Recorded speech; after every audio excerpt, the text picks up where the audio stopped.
Hello students, आज से हम अपना इलेक्ट्रिकल इंजीनियरिंग का पहला क्लास शुरू करने वाले हैं।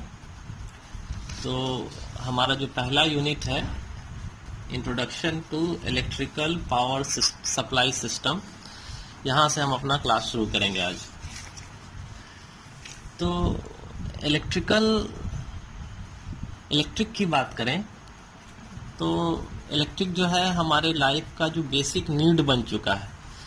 अगर हम रोटी कपड़ा और मकान के साथ इलेक्ट्रिक भी बोलें बेसिक नीड में, तो कहना गलत नहीं होगा। तो इलेक्ट्रिक का जो इस्तेमाल है आज के डेली लाइफ में काफ़ी ज़्यादा हो चुका है। तो हमें चाहिए होगा कि जो हम इलेक्ट्रिक का सप्लाई कर रहे हैं वो एक अच्छे तरीके से करें और सस्ते तरीके से करें, है ना, चीप में। तो इसके लिए इलेक्ट्रिक की सप्लाई को फुलफिल करने के लिए हम एक जेनरेटिंग स्टेशंस बना के रखते हैं। उस जेनरेटिंग स्टेशन को हम पावर प्लांट कहते हैं या फिर इलेक्ट्रिक पावर जनरेटिंग स्टेशन कहते हैं। तो चलिए सबसे पहले मैं इसे डिफाइन कर लेता हूं। पावर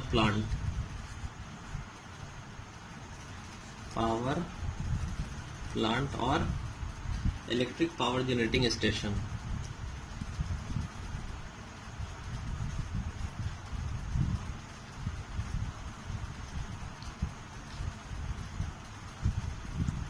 इसे हम कैसे डिफाइन करेंगे? The requirement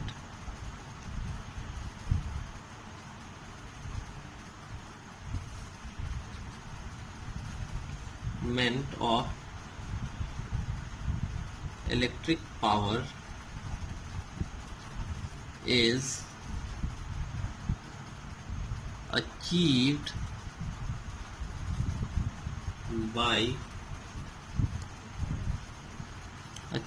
with the help of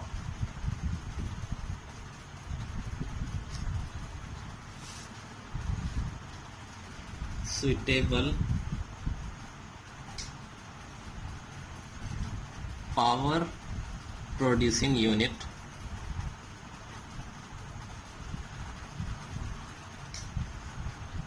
is known as power plant और electric power generating station.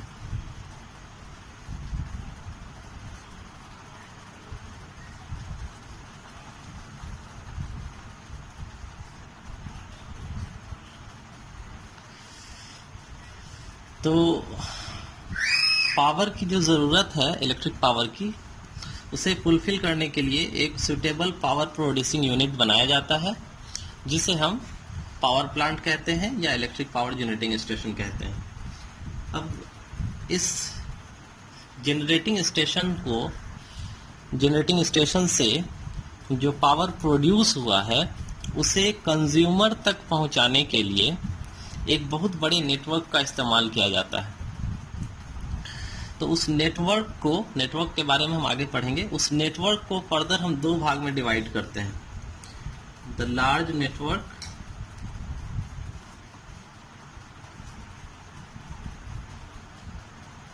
is divided mainly in two categories.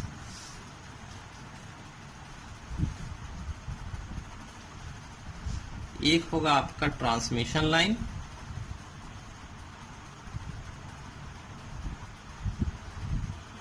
दूसरा होगा आपका डिस्ट्रीब्यूशन लाइन।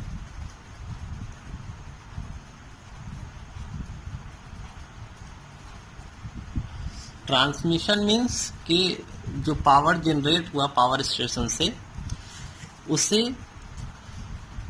ट्रांसमिट करना है, क्योंकि पावर स्टेशन जो होता है वो जनरली सिटी से काफ़ी दूर होता है, जहाँ पे कंज्यूमर होते हैं उनसे काफ़ी दूर होता है इकोनॉमिक रीज़न की वजह से। तो वहाँ से जनरेटिंग स्टेशन से कंज्यूमर तक पहुंचाने के लिए ट्रांसमिशन लाइन का इस्तेमाल होता है, और फिर ट्रांसमिशन लाइन एक जगह पे एंड होता है, वो भी सिटी से बाहर होता है, जिसे सब स्टेशन कहते हैं। और सब स्टेशन से फिर कस्टमर कंज्यूमर तक पहुंचाने के लिए डिस्ट्रीब्यूशन लाइन का इस्तेमाल किया जाता है। किसको कितना देना है, इंडस्ट्री में कितना जाएगा, वो डिस्ट्रीब्यूशन लाइन के अकॉर्डिंग तय किया जाता है। तो ये जो है एक इंट्रोडक्शन टाइप का हो गया पावर प्लांट के बारे में। अब एक लेआउट के जरिए से हम इस जो भी बताया गया है इसको समझने की कोशिश करते हैं। तो layout of electric power system, ये हमारा नेक्स्ट टॉपिक होगा, layout of electric power system. अब हम इलेक्ट्रिक पावर सिस्टम क्या होता है ये एक मोटा मोटी समझ लीजिए कि जनरेटिंग स्टेशन, ट्रांसमिशन लाइन और डिस्ट्रीब्यूशन सिस्टम, तीनों को अगर हम कंबाइन कर लें तो ये पूरा का पूरा सिस्टम कहलाता है इलेक्ट्रिक पावर सिस्टम। तो इसे डिफाइन कर लें हम, the electrical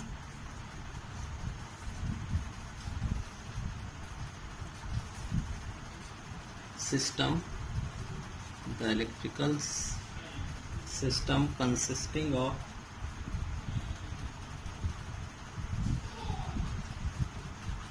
generation,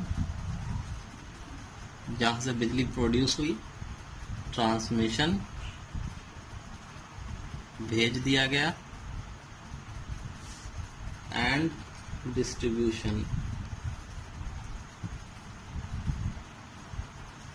of electric power is called electric power system.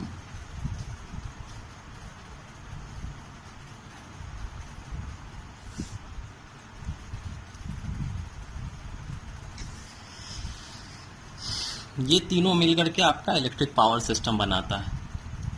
अब इलेक्ट्रिक पावर सिस्टम को समझने के लिए हम एक सिंगल लाइन डायग्राम बनाएंगे। जैसे आप देखते होंगे, आप कभी ट्रेन से जाते होंगे तो देखते होंगे कि कहीं पे पावर प्लांट है ना। अब पावर प्लांट से फिर आप आगे निकलते होंगे तो देखते होंगे बहुत सारा पोल है, उसके ऊपर कंडक्टर लगा हुआ है ना, ट्रांसमिशन लाइन है वो सारा। ये जो पावर प्लांट देख रहे हैं वो जनरेशन हो गया, और जो पोल देख रहे हैं वो ट्रांसमिशन लाइन है। अब जब सिटी में पहुंच जाएंगे तो हम पहुंच जाएंगे डिस्ट्रीब्यूशन में। तो ये सब अभी सिंगल लेआउट से क्लियर हो जाएगा। देखो ये है लेआउट इलेक्ट्रिक पावर सिस्टम का, इसे सिंगल लाइन डायग्राम कहते हैं। सिंगल लाइन क्यों कहते हैं? क्योंकि जब आप देखते होंगे प्रैक्टिकल लाइफ में, रियल लाइफ में, कि 3 वायर गई हुई होती है ना, 3 वायर होती है। यहाँ पे देखो एक लाइन से दिखाया गया ताकि कॉम्प्लेक्स ना हो, इसलिए इसे सिंगल लाइन डायग्राम कहते हैं। अब देखिए ये जो यूनिट है ये है आपका पावर स्टेशन, जहाँ बिजली प्रोड्यूस होती है। ये जो पावर स्टेशन होता है ये जनरली सिटी से काफ़ी दूर होता है। इसके कई सारे रीज़न है। पावर स्टेशन का जो एरिया का सिलेक्शन होता है उसके कई फैक्टर होते हैं, जैसे कि वहाँ पे आपका कोल ईजिली अवेलेबल होना चाहिए, क्योंकि कोल जो है हमें चाहिए होता है पावर स्टेशन से बिजली प्रोड्यूस करने के लिए। तो कोल ईजिली अवेलेबल हो, कोयला। दूसरी बात कि कोयला को लाने के लिए ट्रेन का जो ट्रैक है वो होना चाहिए, यानी कि ट्रेन का सिस्टम होना चाहिए, ट्रेन आ जा सके वहाँ पे ईजिली। तीसरी बात कि पावर स्टेशन जो होता है वो काफ़ी बड़े एरिया में होता है, तो वहाँ पे इकोनॉमिक रीज़न की वजह से जो ज़मीन होनी चाहिए सस्ती होनी चाहिए, ताकि हम बड़े एरिया में आसानी से खोल सकें।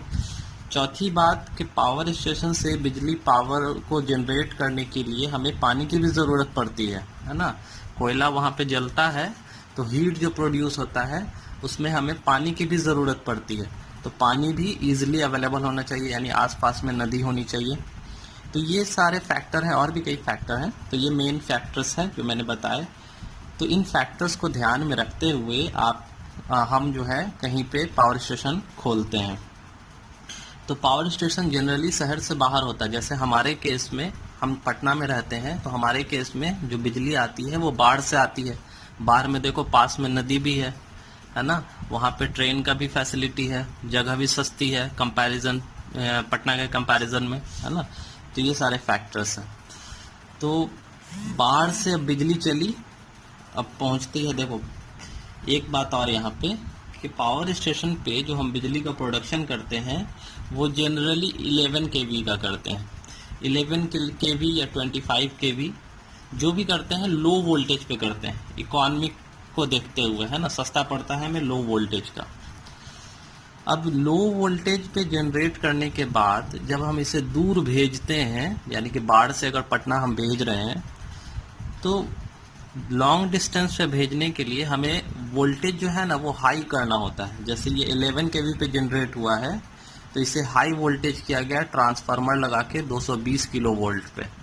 ऐसा इसलिए करते हैं क्योंकि हाई वोल्टेज पे ट्रांसमिट करने से हमें लॉसेस कम होते हैं।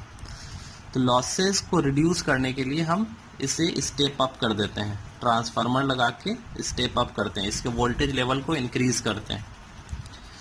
तो यहाँ पे ये स्टेप अप ट्रांसफार्मर है, ये लगा करके हमने इसके वोल्टेज लेवल को बढ़ा दिया।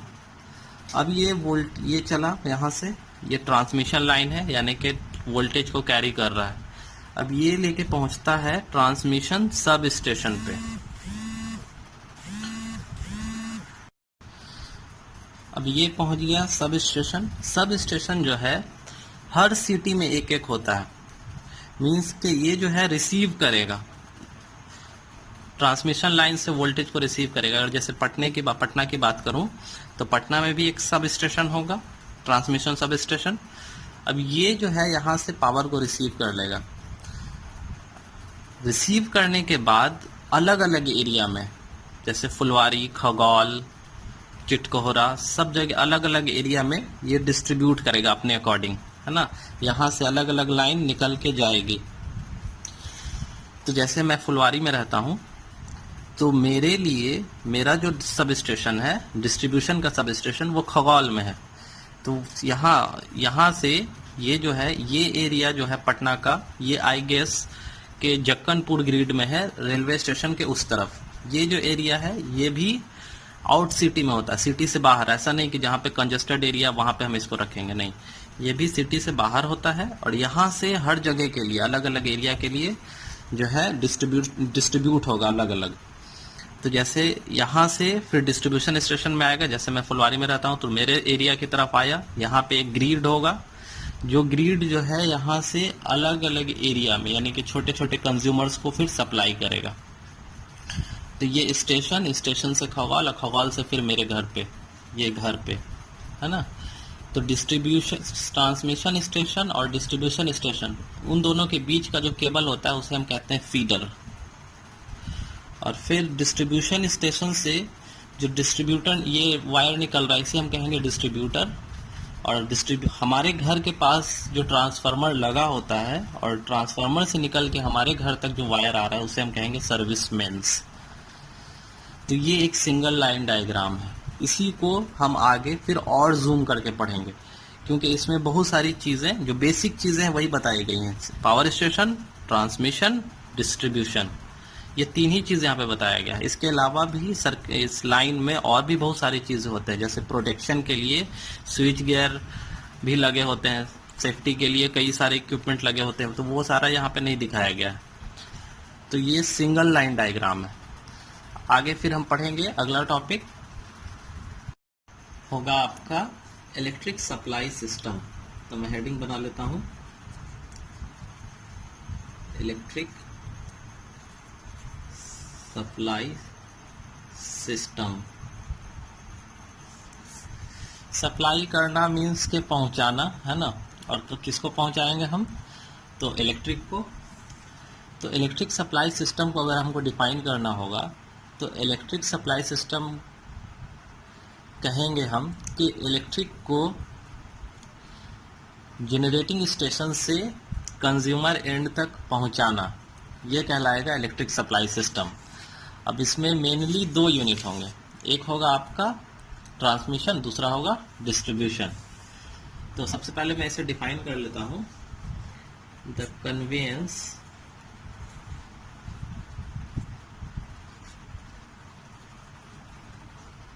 Of electric power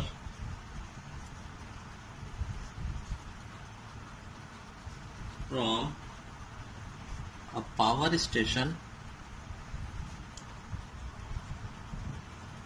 to consumer, consumer कोई भी हो सकता है, इंडस्ट्री भी या फिर हम आप जैसे सिंगल यूजर भी, premises is known as electric supply system. System को शॉर्ट फॉर्म में मैं इस तरीके से लिखूंगा S/M।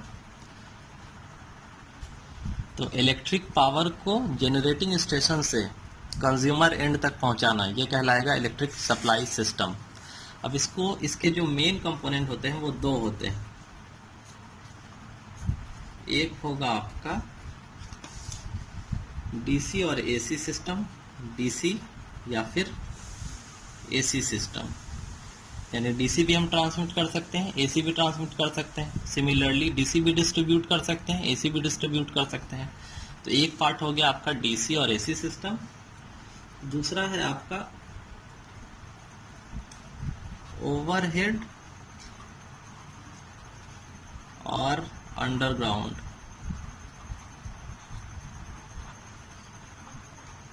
Underground system. ओवरहेड आप लोगों ने देखा होगा, है ना, कि खंबा लगा करके 3 वायर गया हुआ होता है, 3 या 4 वायर। अंडरग्राउंड आप लोगों ने देखा भी होगा, नहीं भी देखा होगा। अंडरग्राउंड जो है काफ़ी कॉस्टली होता है और जहाँ पे ज़रूरत ज़्यादा होती है, जहाँ पे सेफ्टी ज़्यादा मेजर होते हैं, वहाँ पे अंडरग्राउंड सिस्टम इस्तेमाल किया जाता है। तो अंडरग्राउंड और ओवरहेड के बारे में हम आगे फिर डिटेल में पढ़ने वाले हैं इसी चैप्टर में। तो डीसी और एसी सिस्टम। अब ट्रांसमिशन के लिए एक चीज़ आपको ध्यान रखना है कि यूनिवर्सली ट्रांसमिशन के लिए 3 फेज 3 वायर सिस्टम एक्सेप्टेबल है, एक्सेप्ट किया गया है। 3 फेज 3 वायर आपने देखा होगा कि 3 फेज इस तरीके से गया हुआ रहता है ना। ये 3 फेज 3 वायर, 3 फेज इस तरीके से 3 वायर गया हुआ होता है। तो ये यूनिवर्सली पूरी दुनिया में यही चलता है, 3 फेज वाला। और डिस्ट्रीब्यूशन के लिए 3 फेज 4 वायर सिस्टम ये इस्तेमाल किया जाता है। 4 वायर सिस्टम एक्सेप्टेबल है। 3 फेज इस तरीके से 3 फेज होंगे और साथ में जो नीचे वाला होगा ये न्यूट्रल होगा, जैसा कि आपने अपने मोहल्ले में या कॉलोनी में देखा होगा। तो ये 3 फेज होते हैं, RYB, ये 3 फेज होते हैं और नीचे वाला जो है वो न्यूट्रल होता है। तो ये कहीं कहीं पे इस्तेमाल होता है, कहीं पे नहीं भी होता है। हालांकि ये जो है पूरे दुनिया में इस्तेमाल होता है। ये किसके लिए है? डिस्ट्रीब्यूशन के लिए। हमारे घर पे जो आ रहा है वो क्या हो रहा है? डिस्ट्रीब्यूशन हो रहा है। और ये जो है ये किसके लिए है? ये ट्रांसमिशन के लिए है। ट्रांसमिशन में हम हमेशा 3 फेज 3 वायर इस्तेमाल करेंगे, डिस्ट्रीब्यूशन में 3 फेज 4 वायर इस्तेमाल करेंगे। तो हम यहाँ पे देख रहे हैं कि डीसी और एसी दोनों ट्रांसमिशन और डिस्ट्रीब्यूशन के लिए इस्तेमाल हो रहा है।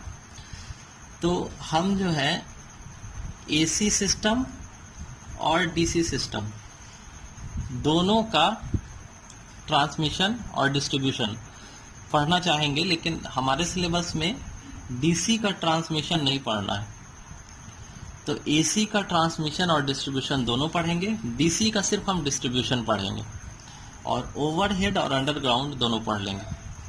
तो यहाँ से जो 2 पार्ट निकल रहा है और 2 में से ट्रांसमिशन के लिए 1 पार्ट और दूसरा डिस्ट्रीब्यूशन के लिए, तो दोनों को सेपरेट सेपरेट पढ़ेंगे। तो हमारा जो अगला हेडिंग होगा, अगला जो हम टॉपिक पढ़ने वाले हैं वो होगा एसी पावर सप्लाई स्कीम। तो एसी पावर सप्लाई स्कीम जो है, यानी कि हम एसी पावर का इलेक्ट्रिक का सप्लाई कर रहे हैं, तो इसके 2 हिस्से हो जाएंगे। एक हो जाएगा कि एक तो आपको ट्रांसमिट करना है, 2 हिस्से हो जाएंगे। एक होगा ट्रांसमिशन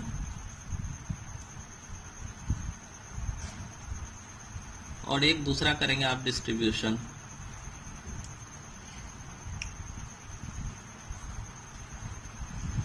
ट्रांसमिशन और डिस्ट्रीब्यूशन दोनों के फर्दर दो टाइप होंगे।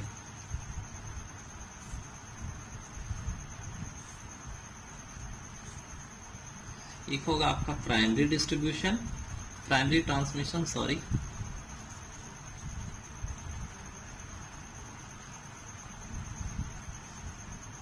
दूसरा होगा आपका secondary distribution, secondary transmission, sorry. Similarly distribution के लिए primary distribution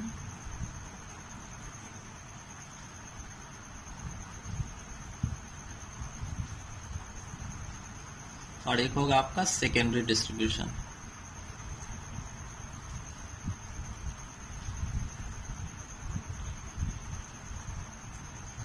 primary distribution transmission क्या है, सेकेंडरी ट्रांसमिशन क्या है, प्राइमरी डिस्ट्रीब्यूशन क्या है, सेकेंडरी डिस्ट्रीब्यूशन क्या है, इससे नाम से तो आपको समझ आ रहा है क्लियरली कि ट्रांसमिशन ही होगा और यहाँ पे डिस्ट्रीब्यूशन ही होगा। ट्रांसमिशन में हम जानते हैं कि वोल्टेज के लेवल को अप करते हैं और डिस्ट्रीब्यूशन में जानते हैं हम कि वोल्टेज के लेवल को डाउन करते हैं। तो समझने के लिए हम सिंगल लाइन डायग्राम पे चलते हैं। देखो ये है सिंगल लाइन डायग्राम। तो सिंगल लाइन डायग्राम में यहाँ पे हम समझेंगे कि कहाँ पे प्राइमरी ट्रांसमिशन है, कहाँ पे सेकेंडरी ट्रांसमिशन है, कहाँ पे प्राइमरी डिस्ट्रीब्यूशन है और कहाँ पे सेकेंडरी डिस्ट्रीब्यूशन है। तो यहाँ देखो ये 220 किलो वोल्ट पे जो स्टेप अप किया गया था जनरेटेड वोल्टेज को, इसे डायरेक्टली स्टेप डाउन कर दिया गया है 11 किलो वोल्ट पे। ऐसा होता नहीं है, इसे 220 से फर्दर एक स्टेप डाउन जाना पड़ता है। डायरेक्टली हम इतना लो वोल्टेज नहीं कर सकते हैं, ऐसा नहीं होता है। तो यहाँ पे एक बीच में एक और आपका स्टेप डाउन ट्रांसफार्मर रहेगा जो 220 वोल्ट को 33 किलो वोल्ट में कन्वर्ट करेगा। तो ये वाला हिस्सा जो है आपका इन दोनों के बीच का, ये हो जाएगा प्राइमरी ट्रांसमिशन और ये हो गया 33 किलो वोल्ट। तो यहाँ पे इसको काट के 33 किलो वोल्ट लिख देते हैं। तो इन दोनों के बीच का जो हिस्सा होगा ये हो जाएगा सेकेंडरी ट्रांसमिशन। अब 33 से 11 किलो वोल्ट में यहाँ पे कन्वर्ट हो गया।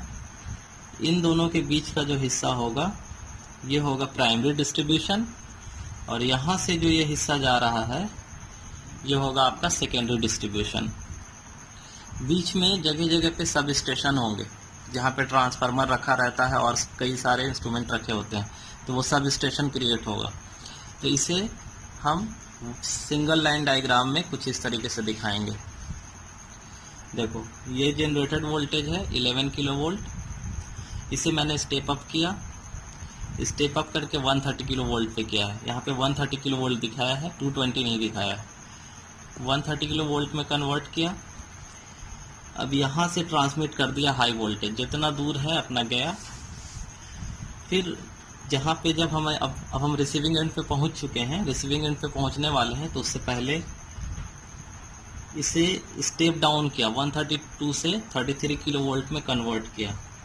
तो ये जो हिस्सा है ये प्राइमरी ट्रांसमिशन हो गया। स्टेप डाउन करने के लिए एक ट्रांसफार्मर लगाया और यहाँ से 33 किलो वोल्ट यहाँ पे इस रिसीविंग स्टेशन पे रिसीव हो गया। ये हो गया रिसीविंग स्टेशन बीच में। अब ये रिसीविंग स्टेशन यहाँ से वोल्टेज लेगा 33, इसे और स्टेप डाउन करेगा, 33 से इसे कन्वर्ट कर देगा 11 किलो वोल्ट में। अब 11 किलो वोल्ट लेकर के ये ट्रांसमिट कर देगा। ये सब स्टेशन हो गया, यहाँ से ट्रांसफार्मर 11 किलो वोल्ट निकल गया। अब 11 किलो वोल्ट को हम डिस्ट्रीब्यूट करना है। तो 11 किलो वोल्ट जो है वो डिस्ट्रीब्यूट हुआ सब स्टेशन से निकल के। तो यहाँ से जो डिस्ट्रीब्यूट हो रहा है ये प्राइमरी डिस्ट्रीब्यूशन हो गया सबसे पहला। तो प्राइमरी डिस्ट्रीब्यूशन ये 11 किलो वोल्ट यहाँ से निकला, जाएगा एक ट्रांसफार्मर में जिसे हम डिस्ट्रीब्यूशन सब स्टेशन कहते हैं, वहाँ पे पहुँचेगा डिस्ट्रीब्यूशन सब स्टेशन में। इसे फिर फर्दर इस्तेमाल करने के लिए स्टेप डाउन किया जाएगा। तो 11 किलो वोल्ट से इसे स्टेप डाउन करके 440 वोल्ट में कन्वर्ट किया जाएगा।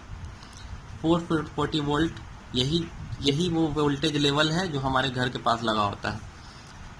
ये ट्रांसफार्मर यहाँ से निकलेगा, ये जा कर के हमारे डिफरेंट कंज्यूमर्स के पास पहुँच जाएगा। ठीक है, तो ये सेकेंडरी डिस्ट्रीब्यूशन हो गया। जो हमारे घर के पास जो वायर लगा रहता है वो सेकेंडरी डिस्ट्रीब्यूशन का पार्ट है, और ट्रांसफार्मर में जो आके इन कर रहा है वो प्राइमरी डिस्ट्रीब्यूशन है। ठीक है, आप उल्टे वापस चलते चले जाइए तो हम पहुंच जाएंगे कहाँ, जहाँ से पावर जनरेट हुआ है। तो ये है एसी पावर सप्लाई का स्कीम।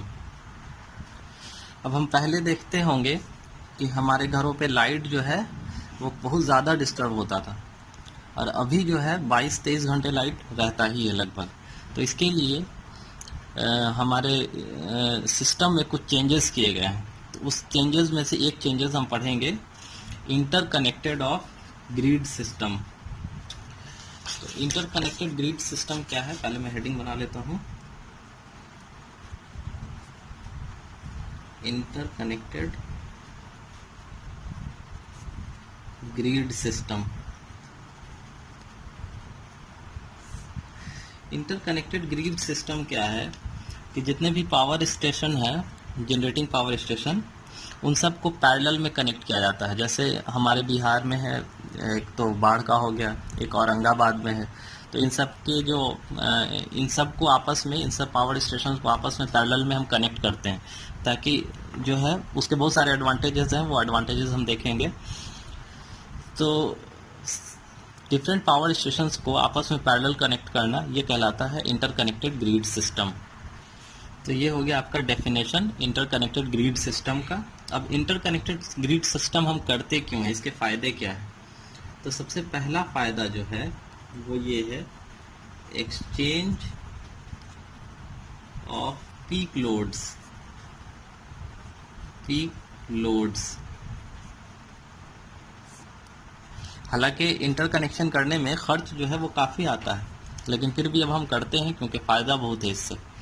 तो सबसे पहला क्या है कि पीक लोड्स को हम एक्सचेंज कर सकते हैं। जैसे किसी डिफरेंट जोन में, किसी जोन में, मान लेते हैं कि पटना जोन में शाम के समय में बहुत ज़्यादा लोड आ जाता है, शाम के समय में बहुत ज़्यादा इलेक्ट्रिक का सप्लाई, इलेक्ट्रिक का यूज़ जो है वो बहुत ज़्यादा हो जाता है। तो ऐसे केस में क्या करेंगे हम कि कुछ जो है सप्लाई, कुछ सप्लाई का हिस्सा हम औरंगाबाद से ले लेंगे, बाढ़ से तो कंटिन्यू आ ही रहा है, कुछ सप्लाई का हिस्सा हम औरंगाबाद से ले लेंगे। तो शेयर कर लेते हैं लोड जो है ना, दोनों आपस में शेयर कर लेते हैं, दोनों जनरेटिंग स्टेशन। इससे फ़ायदा ये है कि किसी एक पे ज़्यादा बर्डन नहीं बढ़ेगा, है ना, तो ख़राब होने के चांसेस भी कम होंगे। तो सबसे पहला फ़ायदा आप समझ गए, एक्सचेंज ऑफ पीक लोड्स। दूसरा फ़ायदा जो है वो है use of older plants. Use of older plants. अब जैसे कोई ओल्ड प्लांट पड़ा हुआ है, ठप हो चुका है, बंद हो चुका है, तो उसको अगर हम अकेले किसी सप्लाई के लिए इस्तेमाल करें तो अकेले ये काम नहीं कर सकता है, लेकिन थोड़े से समय के लिए, 1 घंटे 2 घंटे के लिए ये सप्लाई दे सकता है, लेकिन 24 घंटे सप्लाई नहीं दे सकता है। तो यहाँ पे पीक लोड आ रहा है किसी पर्टिकुलर समय में, सपोज कर लो कि 4 से 5 के बीच में पीक लोड आ रहा है, तो हम इस ओल्डर प्लांट का हम इस्तेमाल कर लेंगे, है ना। तो ओल्डर प्लांट और जो कंटिन्यू प्लांट जो चल रहा है, दोनों मिल करके पीक लोड को शेयर कर लेगा। तो ये भी एक फ़ायदा, यूज़ ऑफ ओल्डर प्लांट्स। तीसरा फ़ायदा है इंश्योर इकोनॉमिकल ऑपरेशन।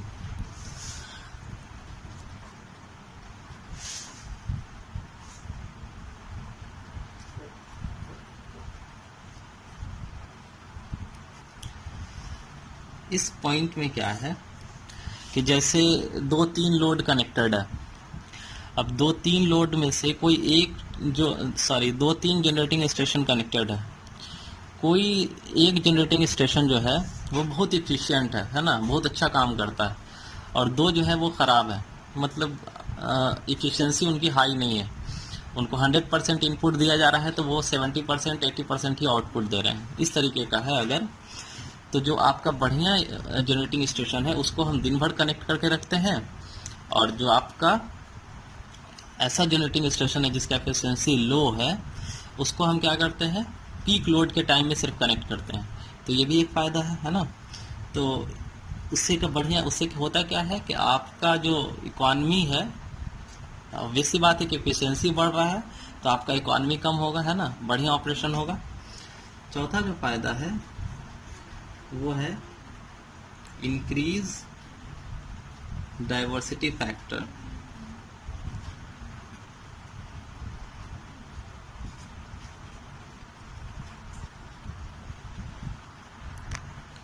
देखो, डाइवर्सिटी फैक्टर का मतलब क्या है कि हर पावर स्टेशन पे जो है लोड जो शेयर हो रहा है आपका, जैसे जिस भी मान लिया कि 2-4 बजे से 5 बजे के बीच में किसी एक पर्टिकुलर स्टेशन पे लोड ज़्यादा आया, सबने शेयर कर लिया। सुबह के 8 से 9 के बीच में किसी एक पर्टिकुलर स्टेशन पे, पावर स्टेशन पे लोड ज़्यादा आया, सबने शेयर कर लिया। इससे होगा क्या कि सब जो लोड एक दूसरे का आपस में शेयर कर रहे हैं, इससे कंप्लीट यूनिट का, है ना, सारे के सारे पावर स्टेशन का जो आपका इफेक्टिव कैपेसिटी है वो इंक्रीज कर जाएगा, एफिशिएंसी बढ़ जाएगा, ऑपरेशन बढ़िया से होगा। तो ये डाइवर्सिटी फैक्टर से ये फ़ायदा होता है कि सब आपस में लोड जो है वो डाइवर्ट हो जा रहा है सब में। पांचवा जो फायदा है वो है रिड्यूस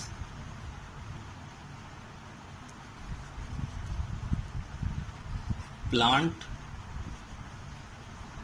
रिजर्व कैपेसिटी।